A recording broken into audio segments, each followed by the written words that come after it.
Good morning everyone, welcome back to my Mamoni Haldia Facebook YouTube channel. Sorry, যাই হোক, আজকের আমরা এখানে সকাল সকাল চলে এসেছি। আমি মা একটু হালকা হালকা শীত আছে, তাই জন্য সকাল সকাল আমার কাকিমার বাড়ি থেকে গুড় নিয়েছিলাম। মা বানিয়েছিল রুটি, মা মেয়ে মিলে আর রাজা মিলে খেয়ে নিলাম রুটি গুড়। আর এইদিকে রাজা দেখো সকাল সকাল এখানে বসে, প্রায় সকাল নয় 9টা বাজে, তখন এখানে রাজা বসে বসে রোজ একটু পোয়াচ্ছিল। আর রাজাকে আমি এতটা সুন্দর মনপ্রাণ দিয়ে আদর করছিলাম না, কি বলবো তোমাদেরকে। দেখো রাজার গাটা টোটালি ব্রাউন ব্রাউন লাগছিল। আর এদিকে আমার বাবা দেখো পুরো মাই জান, মাই হিরো, এদিকে বসে বসে রিলস বানাচ্ছিল। আমাকে বলছিল কচি দেখ রিলসটা কীরকম হয়েছে, রিলসটা বানাতে পেরেছো কিনা। বাবা সেটা ঠিকঠাক করে আমি দেখছিলাম। তারপরে চলে এলাম ছাদে রোলকে একটু আদর করতে। রোলকে একটু আদর টাদর করে আমি একটু পোজ দিয়ে নিচ্ছিলাম ভিডিও বানানোর জন্য। সেই সময় চলে এলাম আমার সাইডে রোলটাকে সরিয়ে আর একবার টাটা করে চলে গেলাম আর একটু পোজ দিতে। যাই হোক, ছাদে জামা কাপড়গুলো মিলেছিল, মা বলেছিল আসার সময় তুলে নিয়ে আসতে, সেখানে একটু ভিডিও বানিয়ে নিলাম।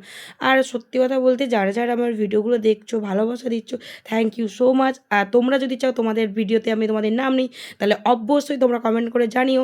আর এইদিকে দেখো আমার রোল দেখো ছাদে কীভাবে দৌড়াচ্ছে। আর সত্যি সকাল থেকে আজকের মনটা অতটাও ভালো নেই, কেন হালকা গরম হালকা ঠান্ডা, একটু মন মেজাজটা খারাপই আছে।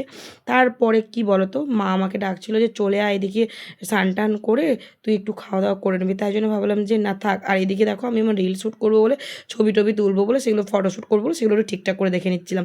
চলো আজকের ভিডিওটা এখন দেখাচ্ছে পরে ভিডিওতে, টাটা।